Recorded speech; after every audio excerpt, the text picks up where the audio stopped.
তেহার 32টা নাম কমো। কিরে 32টা নাম জানিস তুই? কদি শুনি। স্যার আমি খালি কইতে থাকবো, আপনি খালি গুনতে থাকবেন। 1 নম্বরে মসজিদ মাদ্রাসায় দিলে হয় দান, কল্যাণ মঞ্চের কাজে দিলে হয় অনুদান, মন্দিরে দিলে হয় চাঁদা কিংবা দক্ষিণা, আর স্কুলে দিলে হয় ফিস, আর স্কুলে থেকে পাইলে হয় বৃত্তে, জামাইরে দিলে হয় যৌতুক, আর বউরে দিলে হয় দেনমোহর, আর তালাক দিলে হয় খরপোশ, আর কাউকে দিলে হয় ধার। স্যার কয়টা কলম? 9টা বলছো, এখন 10 নম্বরটা বলো।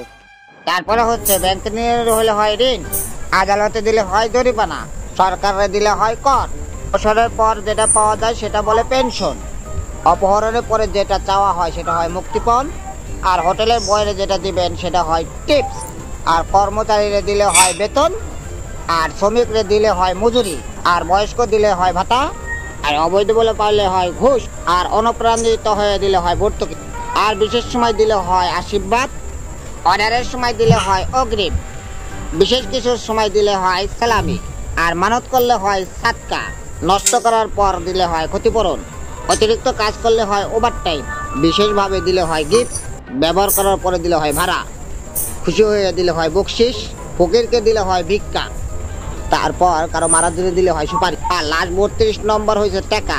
টাকারই নাম টাকা।